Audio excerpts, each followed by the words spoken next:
يؤثر إدمان الهاتف سلبا على الصحة النفسية للأشخاص. Que signifie cette phrase en français? C'est ce qu'on va voir dans cette vidéo. Alors voici le sommaire. On va commencer par voir le vocabulaire dans cette phrase. Ensuite, je vais parler des cas du nom en arabe, ce qui va nous permettre de faire l'analyse grammaticale de la phrase. On va voir rapidement en résumé ce qu'on aura vu comme règle de grammaire. Et pour terminer, les exercices. Donc on va corriger la phrase de l'exercice précédent, de la vidéo précédente. Et je vais proposer une nouvelle phrase à traduire qui sera corrigée dans la prochaine vidéo. Alors dans la phrase, on a comme vocabulaire athara ala, qui est le verbe affecter, et qu'on utilise avec ala pour dire ce qu'on affecte. J'ai mis ici un i pour indiquer que lorsqu'on conjugue ce verbe au présent, la deuxième lettre porte une kasra. On dit yu'athiru. Donc c'est le thi, le i sur le tha. Idmanun, une addiction. Hatifun, un téléphone. Salban, négativement, et qui est construit sur salbun. Je vais en parler dans l'analyse grammaticale. Sihhatun, une santé. Nafsiyun, l'adjectif qui signifie mental ou psychologique. Shakhsun, une personne. Et enfin, salbun, négatif, et à partir duquel on construit l'adverbe négativement, salban. Alors maintenant, on va voir les cas du nom. En arabe, on va dire qu'un nom se trouve dans tel ou tel cas selon sa voyelle finale, c'est-à-dire la voyelle qu'il porte sur sa dernière lettre. Lorsqu'un nom termine par une dhamma ou une double dhamma, c'est-à-dire un tanwin dhamma s'il est indéterminé, on dit qu'il est au nominatif. En arabe, on dit que ce mot est marfou'. Lorsqu'il est à l'accusatif, c'est-à-dire que sa dernière voyelle, la voyelle que porte sa dernière lettre est une fatha ou une double fatha, donc un tanwin fatha, on dit qu'il est à l'accusatif, donc, et on dit en arabe que le mot est mansoub. Et enfin, lorsqu'un mot termine avec sur sa dernière lettre une kasra ou une double kasra, donc un tanwin kasra, on dit que ce mot est au génitif, et en arabe on dit qu'il est majrour. Alors, ce qu'il faut retenir, c'est les situations de base dans lesquelles un nom se trouve au nominatif, à l'accusatif ou au génitif. Pour le nominatif, c'est le cas par défaut, donc c'est ce que je viens de dire tout à l'heure en référence au vocabulaire. Lorsqu'on présente un nom de manière isolée, ou que dans une phrase aucun verbe n'est présent pour modifier le cas du nom, eh bien, il est au nominatif, par défaut. Et dans une phrase, d'un point de vue grammatical, ça va être le sujet du verbe. Le sujet d'un verbe, sauf s'il est modifié, bien sûr, eh bien, il va se trouver au nominatif et donc il va terminer par une dhamma. Va être à l'accusatif toute forme de complément direct d'un verbe. Dans une phrase, lorsqu'on complète un verbe de manière directe, eh bien, ce mot-ci qui complète le verbe, sur la manière dont il est fait, par exemple, ou sur l'objet qui subit le verbe, eh bien, tous ces objets-là vont être à l'accusatif, ils vont terminer par une fatha. Et enfin, pour le cas génitif, ça va être les compléments indirects, c'est-à-dire lorsque l'objet est séparé du verbe par une préposition, par exemple. C'est aussi le cas de ce qu'on appelle le deuxième mot de l'annexion. J'ai fait une vidéo sur l'annexion. Pour bien comprendre, je t'invite à aller voir la vidéo « Les cas du nom en arabe », comment déterminer la dernière voyelle d'un mot. Donc dans une annexion, le deuxième mot est toujours au génitif. Et enfin, est au génitif tout mot qui suit une préposition. Donc une préposition en arabe, c'est ce qu'on appelle harfu jar, c'est-à-dire une particule qui va induire un génitif. Donc la phrase en français donne yu'athiru idmanul hatifi, l'addiction au téléphone affecte, yu'athiru affecte. En arabe, souvent le verbe précède le sujet. Donc le sujet de ce verbe, c'est l'addiction au téléphone, affecte. Salban, négativement. Ala, pour dire ce qu'affecte le sujet. As-sihhati nafsiyyati, la santé mentale. Lil ashkhasi, des personnes. Bon, ici, si on traduit littéralement, on a pour les personnes. Li, c'est la préposition qui vient s'attacher au mot et qui signifie pour, de manière générale. Donc en fait, littéralement, ça donne l'addiction au téléphone a un effet négatif sur la santé mentale pour les personnes. D'un point de vue grammatical, ce que je fais comme d'habitude, c'est que je mets en bleu les verbes et en jaune tous les mots ou particules qui vont induire un génitif. Alors ici, on a le verbe yu'athiru, athara ala. Yu'athiru, le sujet va être nominatif. Donc qu'est-ce qui affecte? C'est l'addiction. Ici, idmanu. Et ici, on a une annexion. Idmanul hatifi, l'addiction au téléphone. Donc ce mot est au nominatif car c'est le sujet du verbe yu'athiru. Al-hatifi est au génitif parce que c'est le deuxième mot dans l'annexion idmanul hatifi. Ensuite, on vient compléter sur la manière dont l'addiction affecte. Ici, salban, négativement. Donc on a pris le mot à partir duquel on construit négativement, donc qui est salbun, négatif, et on va le mettre à l'accusatif indéfini. c'est-à-dire salban, un tanwin fatha, et les règles d'écriture de l'arabe imposent qu'avec un tanwin fatha, eh bien, on ajoute un alif. C'est pourquoi ici on a salban, tanwin fatha et alif. Négativement, ala pour dire qu'est-ce qu'on affecte. Donc après ala vient un génitif, donc c'est le cas de as-sihhati. Ici, as-sihhati est accompagné d'un adjectif qui va qualifier la santé mentale. La santé est mentale. Puisque mental qualifie le mot santé, eh bien ce mot est défini, commence par alif lam et est au génitif. Donc c'est la même chose pour l'adjectif. L'adjectif est défini. En plus, il est au féminin parce que c'est le cas de as-sihhatu, la santé, et il est au génitif comme le nom qu'il qualifie. Et enfin, des personnes, qu'on a traduit des personnes, mais qui littéralement en arabe donne pour les personnes, donc li, qui est une particule qui induit un génitif. Lil ashrasi, donc al ashrasu, ce sont les personnes au pluriel, au cas nominatif par défaut. Et puisqu'on a li avant, eh bien ça devient lil ashrasi. Alors qu'est-ce qu'on a vu dans cette analyse grammaticale?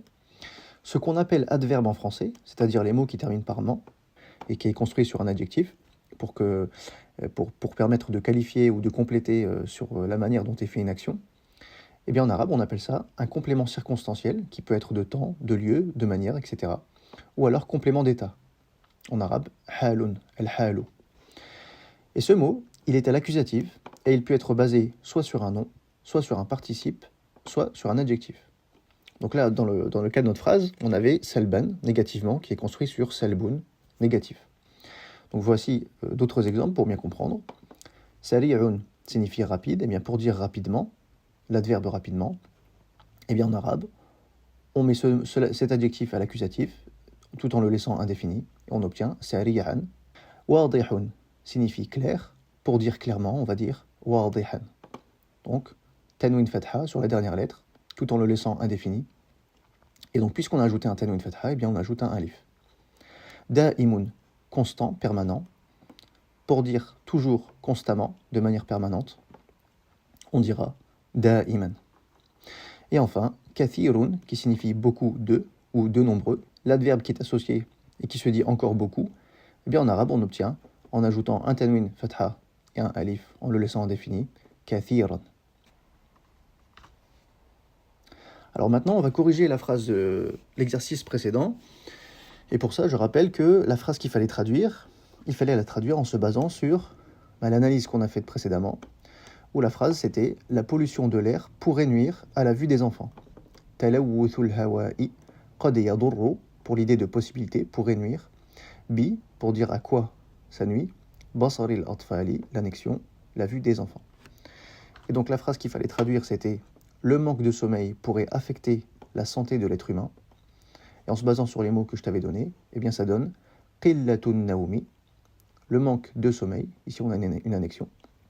Qad yu'athiru ala, pourrait affecter, ala pour dire ce qu'on affecte. Sihhatil insani, la santé de l'être humain, et ici on retrouve l'annexion Sihhatil insani, la santé de l'être humain. Maintenant, cette fois en te basant sur la phrase qu'on vient d'analyser dans cette vidéo, traduit en arabe, la pollution des eaux affecte négativement la vie des animaux. Pour ça, voici les mots dont tu as besoin. Athara ala, qu'on avait ici. Talawuthun, une pollution. Al-miyahu, le pluriel de une eau, donc les eaux. Hayatun, une vie. Al-hayawanatu, les animaux. Et enfin, l'adverbe qu'on a vu aujourd'hui, salban, négativement.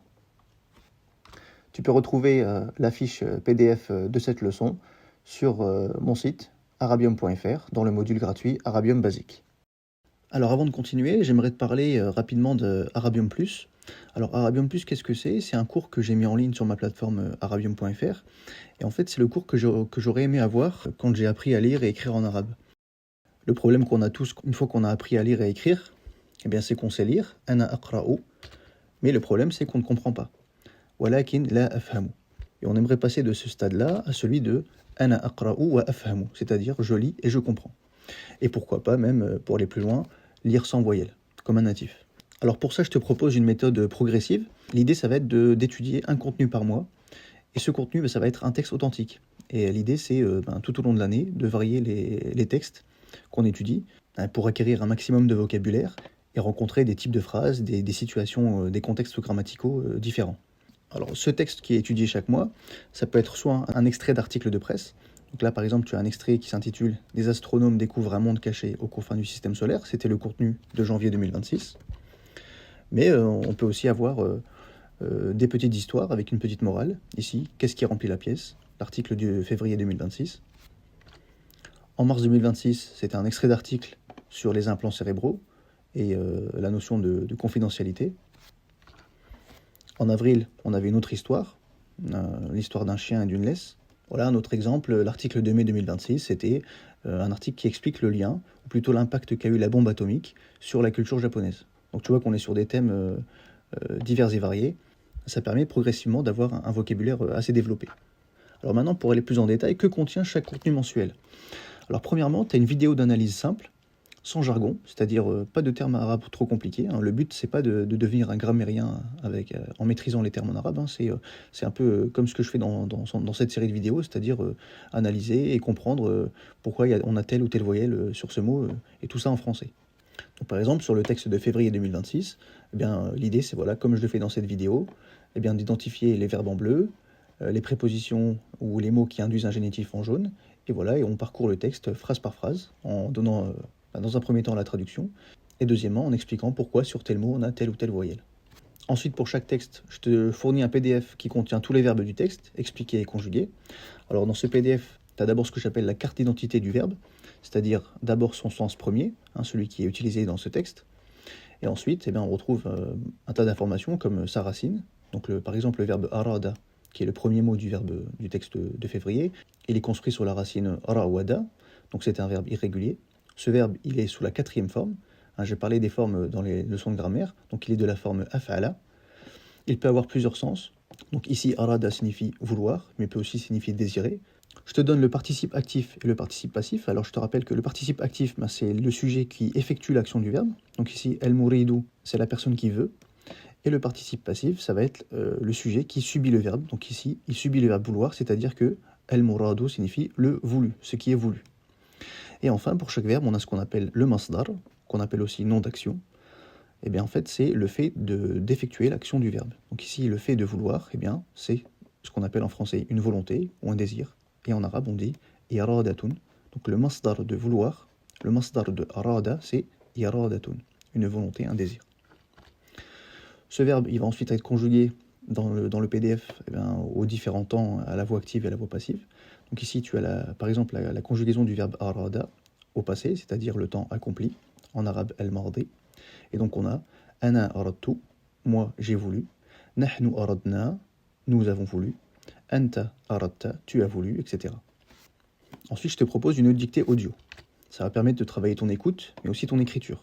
Donc je te fournis un fichier audio que tu peux télécharger, qui contient 12 expressions construites avec le vocabulaire du texte, et je te donne la correction et bien sûr la traduction des expressions qui sont dans cet audio. Ensuite, tu trouves des questions de compréhension qui permettent de vérifier ta compréhension du texte. Donc ça peut être selon le texte 3 ou 4 questions. Pour chaque question, bien sûr, je te donne la correction et en plus, je t'indique dans le texte où se situe la phrase qui répond à la question. Et ensuite, bien évidemment, je t'explique la grammaire dans la question et la réponse et avec bien entendu la traduction pour la question et la réponse. Ensuite, évidemment, le but c'est de développer son vocabulaire, comme j'ai dit. Donc, pour chaque texte, tu as environ 60 mots de vocabulaire qui sont traduits. Donc, on retrouve des mots interrogatifs, des verbes, des prépositions ou des adjectifs. Et pour terminer, pour aller plus loin, pourquoi pas apprendre à lire sans voyelle.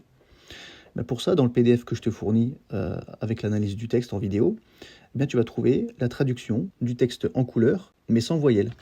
Alors en fait, d'une part, ça va te permettre d'identifier les groupes de mots qui sont traduits. Donc ici en bleu, uridu an akhtabira, ça veut dire je veux tester. Sauf que là, les phrases ne contiennent pas les voyelles. Donc ici, en théorie, tu auras visionné la partie sur le texte où j'explique pourquoi on a telle ou telle voyelle. Donc là, tu es capable de lire uridu an akhtabira husna tasarrufika. Donc si tu peux imprimer le document à chaque fois, je t'invite à prendre un stylo et essayer de mémoire de remplir les voyelles sur les mots. Ce contenu se trouve sur arabium.fr/lecture. Tu peux aussi le trouver sur la page d'accueil arabium.fr Arabium+. Et avant de t'inscrire, tu peux visualiser gratuitement, si tu veux, les contenus du mois d'octobre 2025 et de février 2026. À bientôt.